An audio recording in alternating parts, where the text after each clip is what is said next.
2 روز بعد جمعہ تھا۔ قاہرہ کی جامع مسجد کے خطیب کو عیسیٰ الحکاری فقیہ نے کہہ دیا تھا کہ خطبے میں خلیفہ کا نام نہ لیا جائے۔ یہ خطیب ترک تھے جن کا پورا نام تاریخ میں محفوظ نہیں۔ وہ امیر العالم کے نام سے مشہور تھے۔ اس دور کے دستاویزی ثبوت ایسے بھی ملے ہیں جن کے مطابق خطیب امیر العالم نے کئی بار اس بدعت کو ختم کرنے کے عزم کا اظہار کیا تھا۔ یہ انہی کی کوششوں کا نتیجہ تھا کہ خلیفہ کا نام خطبے سے حذف کیا گیا۔ خطیب امیر العالم نے خطبے میں خلیفہ کا نام نہ لیا۔ سنگین جرم تھا، اس کا ارتکاب کر دیا گیا۔ سربراہوں میں سے اگر کوئی مسجد میں نہیں تھا تو وہ خلیفہ العاضد تھا۔ نماز کے بعد سلطان ایوبی اٹھا، خطیب کے پاس گیا، ان سے مصافحہ کیا، ان کے چوغے کا بوسہ لیا اور کہا، اللہ آپ کا حامی و ناصر ہے۔ خطیب امیر العالم نے جواب دیا، یہ حکم صادر فرما کر آپ نے جنت میں گھر بنا لیا ہے۔ واپس چند قدم چل کر سلطان ایوبی رک گیا اور خطیب کے قریب جا کر کہا، اگر آپ کو خلیفہ کا بلاوا آ جائے تو اس کے پاس جانے کے بجائے میرے پاس آ جانا، میں آپ کے ساتھ چلوں گا۔ اگر امیر مصر گستاخی نہ سمجھے، امیر العالم نے کہا، تو عرض کروں کہ باطل اور شرک کے خلاف عمل اور حق گوئی اگر جرم ہے تو اس کی سزا میں اکیلے بھگتوں گا، میں آپ کا سہارا نہیں ڈھونڈوں گا۔ خلیفہ نے بلایا تو اکیلا جاؤں گا۔ میں نے خلیفہ کے نام کو آپ کے حکم سے نہیں، خدا کے حکم سے حذف کیا ہے۔ میں آپ کو مبارکباد پیش کرتا ہوں۔ شام کے بعد صلاح الدین ایوبی علی بن سفیان، بہاؤالدین شداد اور چند ایک اور مشیروں سے دن کی رپورٹ لے رہا تھا۔ سارے شہر میں شہریوں کے بھیس میں مخبر اور جاسوس پھیلا دیے گئے تھے جنہوں نے لوگوں کی رائے معلوم کر لی تھی۔ علی بن سفیان نے سلطان ایوبی کو بتایا کہ کہیں سے بھی اسے ایسی کوئی اطلاع نہیں ملی جہاں کسی نے یہ کہا ہو کہ خطبے میں خلیفہ کا نام نہیں لیا گیا تھا۔ علی بن سفیان کے بعض آدمیوں نے 2-3 جگہوں پر یہ بھی کہا کہ جامع مسجد کے خطیب نے آج خطبے میں خلیفہ کا نام نہیں لیا تھا، یہ اس نے بہت برا کیا ہے۔ اس پر کچھ آدمی اس طرح حیران ہوئے جیسے انہیں معلوم ہی نہیں کہ خطبے میں خلیفہ کا نام لیا گیا تھا یا نہیں۔ ان میں سے 4-5 آدمی نے اس قسم کے خیالات کا اظہار کیا کہ اس سے کیا فرق پڑتا ہے، خلیفہ خدا یا پیغمبر تو نہیں۔ ان اطلاعات سے سلطان ایوبی کو اطمینان ہو گیا کہ عوام کے جس رد عمل سے اسے ڈرایا گیا تھا اس کا کہیں بھی اظہار نہیں ہوا ہے۔ صلاح الدین ایوبی نے اسی وقت سلطان نور الدین زنگی کے نام پیغام لکھا جس میں اسے اطلاع دی کہ اس نے جمعے کے خطبے میں سے خلیفہ کا نام نکلوا دیا ہے۔ عوام کی طرف سے اچھے رد عمل کا اظہار ہوا ہے، لہٰذا آپ بھی مرکزی خلافت کو خطبے سے خارج کر دیں۔ اس لب لباب کا طویل پیغام لکھ کر اس نے حکم دیا کہ قاصد کو علی الصبا روانہ کر دیا جائے جو یہ پیغام نور الدین زنگی کو دے کر واپس آ جائے۔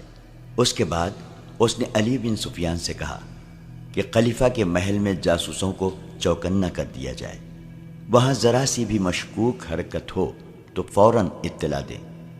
رجب کو سلطان ایوبی جانتا تھا، اسے یہ بھی معلوم تھا کہ رجب خلیفہ کا منہ چڑھا نائب سالار ہے۔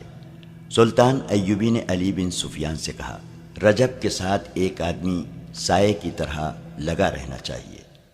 اس رات خلیفہ کی محفل عیش و طرب میں رجب نہیں تھا، وہ سلطان ایوبی کے قتل کا انتظام کرنے چلا گیا تھا۔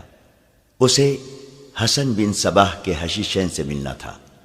خلیفہ روز مرہ کی طرح باہر کی دنیا سے بے خبر اور ام ارارہ کی طلسماتی حسن اور ناز و ادا میں گم تھا۔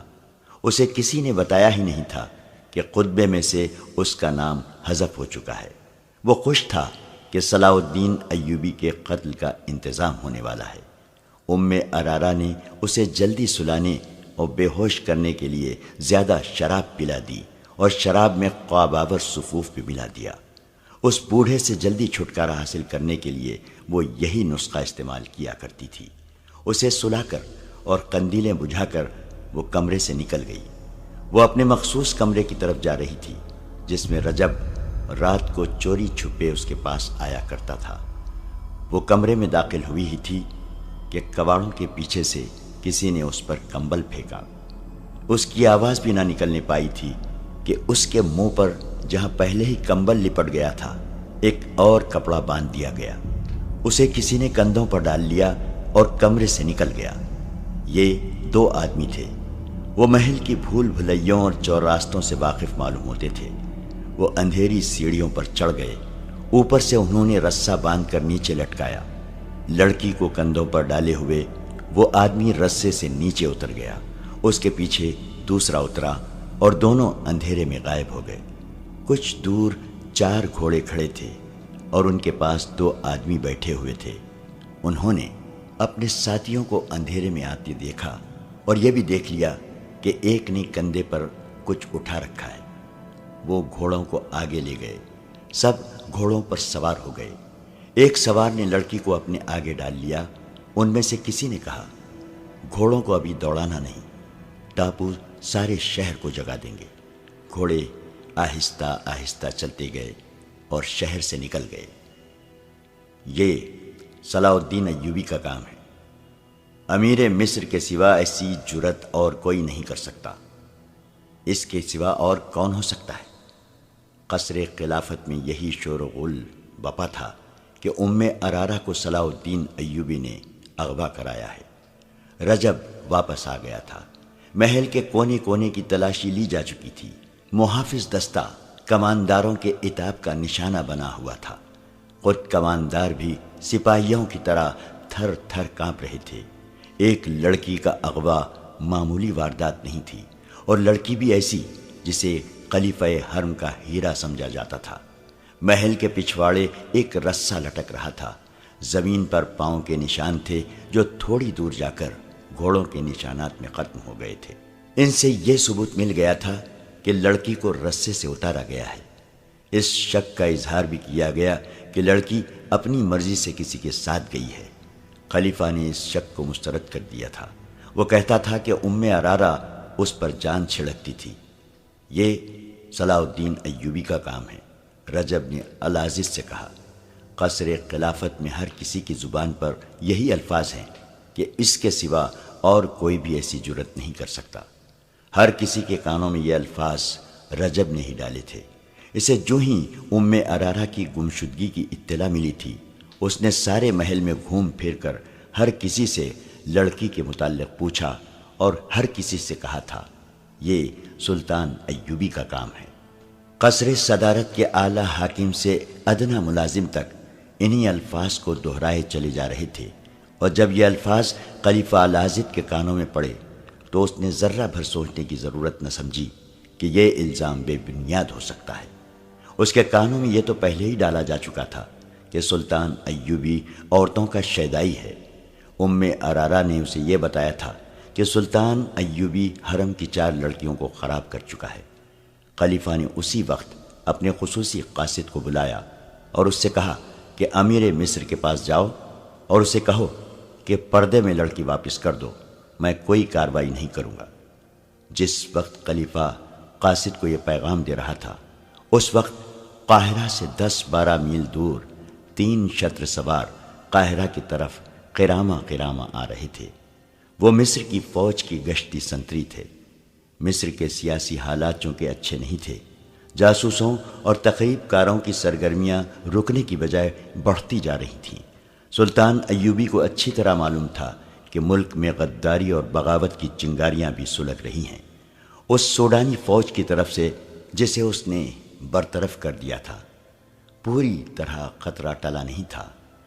اس فوج کے کماندار، عہدیدار اور سپاہی تجربے کار عسکری تھے، کسی بھی وقت ملک کے لیے خطرہ بن سکتے تھے۔ سب سے بڑا خطرہ تو یہ تھا کہ سلطان ایوبی کے مخالفین نے صلیبیوں سے دوستانہ کر رکھا تھا۔ ان کے جاسوسوں کو وہ پناہ، اڈہ اور مدد مہیا کرتے تھے۔ ان خطرات کے پیش نظر دارالحکومت سے بہت دور دور ہر طرف فوج کے چند ایک دستے رکھے گئے تھے۔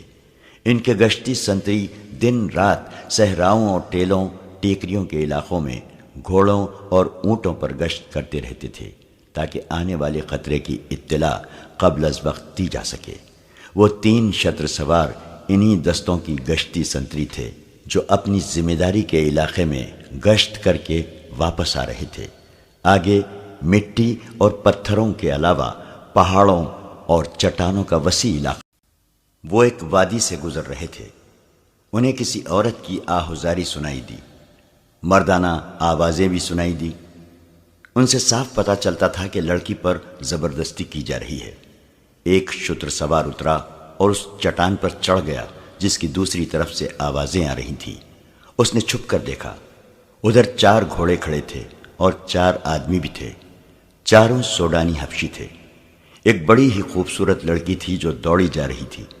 ایک حبشی نے اسے پکڑ لیا اور اسے بازوؤں میں دبوچ کر اٹھا لیا اور اسے اپنے ساتھیوں کے درمیان کھڑا کر کے اس کے سامنے گھٹنوں کے بل ہو گیا۔ اس نے اپنے سینے پر ہاتھ باندھ کر کہا، تم مقدس لڑکی ہو، اپنے آپ کو تکلیف میں ڈال کر ہمیں گنہگار نہ کرو۔ دیوتاؤں کا قہر تمہیں جلا ڈالے گا یا ہمیں پتھر بنا دے گا۔ میں مسلمان ہوں، لڑکی نے چلا کر کہا، تمہارے دیوتاؤں پر لعنت بھیجتی ہوں، مجھے چھوڑ دو ورنہ میں تم سب کو خلیفہ کے کتوں سے بوٹی بوٹی کرا دوں گی۔ تم اب خلیفہ کی ملکیت نہیں، ایک حبشی نے اس سے کہا، اب تم اس دیوتا کی ملکیت ہو جس کے ہاتھ میں آسمان کی بجلیوں کا قہر، ناگوں کا زہر اور شیروں کی طاقت ہے۔ اس نے تمہیں پسند کر لیا ہے، اب جو کوئی تمہیں اس سے چھیننے کی کوشش کرے گا اسے صحرا کی ریت جلا کر راکھ کر دے گی۔ ایک حبشی نے دوسرے سے کہا، میں نے تمہیں کہا تھا کہ یہاں نہ رکو مگر تم آرام کرنا چاہتے تھے، اسے بندھا ہوا لے چلتے اور شام سے پہلے پہلے منزل پر پہنچ جاتے۔ کیا ہمارے گھوڑے تھک نہیں گئے تھے؟ حبشی نے جواب دیا، ہم ساری رات کے جاگے ہوئے نہیں تھے، اسے پھر باندھ لو اور چلو۔ اس نے لڑکی کو دبوچ لیا۔ اچانک اس کی پیٹھ میں ایک تیر اتر گیا، اس کی گرفت لڑکی سے ڈھیلی ہو گئی۔ لڑکی اسے دھکا دے کر بھاگنے لگی تو دوسرے آدمی نے اسے پکڑ کر گھسیٹا اور گھوڑوں کی اوٹ میں ہو گیا۔ ایک اور تیر آیا، ایک آدمی کی گردن میں لگا اور وہ آدمی بری طرح تڑپنے لگا۔ جس آدمی نے لڑکی کو پکڑا تھا وہ گھوڑے کی باک پکڑ کر لڑکی اور گھوڑے کو نشیبی جگہ لے گیا جو بالکل قریب تھی۔ ایک حبشی اور بھی رہ گیا تھا، وہ بھی دوڑ کر نشیب میں اتر گیا۔ یہ تیر اس شتر سوار سنتری نے چلائے تھے جو چٹان پر چڑھ گیا تھا۔ اس نے بعد میں جو بیان دیا اس میں اس نے کہا تھا کہ وہ دیوتاؤں کے نام سے ڈر گیا تھا، لیکن لڑکی نے جب یہ کہا کہ میں مسلمان ہوں اور میں دیوتاؤں پر لعنت بھیجتی ہوں تو سنتری کا ایمان بیدار ہو گیا۔ لڑکی نے جب خلیفہ کا نام لیا تو سنتری سمجھ گیا کہ یہ حرم کی لڑکی ہے۔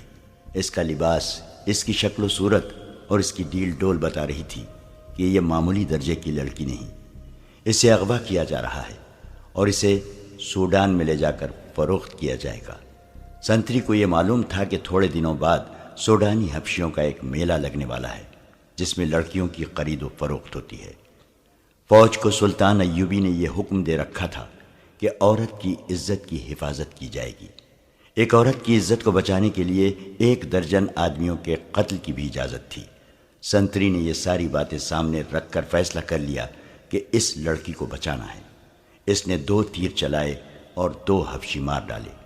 اس نے غلطی یہ کی کہ باقی 2 حبشیوں کو پکڑنے کے لیے نیچے اتر آیا، اپنے اونٹ پر سوار ہوا اور اپنے ساتھیوں کو بتایا کہ بردہ فروشوں کا تعاقب کرنا چاہیے۔ وہ تینوں اونٹوں کو دوڑاتے دوسری طرف گئے مگر انہیں چٹان کا چکر کاٹ کر جانا پڑا۔ اس نے یہ بھی نہ سوچا کہ اونٹ گھوڑے کا تعاقب کر سکتا ہے یا نہیں۔ ان تینوں میں سے تیر کمان صرف اسی سنتری کے پاس تھا، باقی 2 کے پاس برچیاں اور تلواریں تھیں۔ وہ جب اس جگہ پہنچے جہاں لڑکی اور حبشیوں کو دیکھا گیا تھا تو وہاں 2 لاشوں کے سوا کچھ بھی نہ تھا۔ سوڈانی حبشی لڑکی کو بھی لے گئے تھے اور اپنے مرے ہوئے ساتھیوں کے گھوڑوں کو بھی۔ شتر سواروں نے تعاقب میں اونٹ دوڑائے لیکن وہ ٹیلوں اور چٹانوں کا علاقہ تھا، راستہ گھومتا اور مڑتا تھا۔ انہیں بھاگتے گھوڑوں کے ٹاپو سنائی دے رہے تھے جو دور ہٹتے گئے اور خاموش ہو گئے۔ شتر سواروں نے دونوں لاشیں اونٹوں پر لادیں اور واپس آ گئے۔ انہیں معلوم تھا کہ یہ لاشیں کس کی ہیں، یہ عام قسم کے بردہ فروشوں کی بھی ہو سکتی تھی۔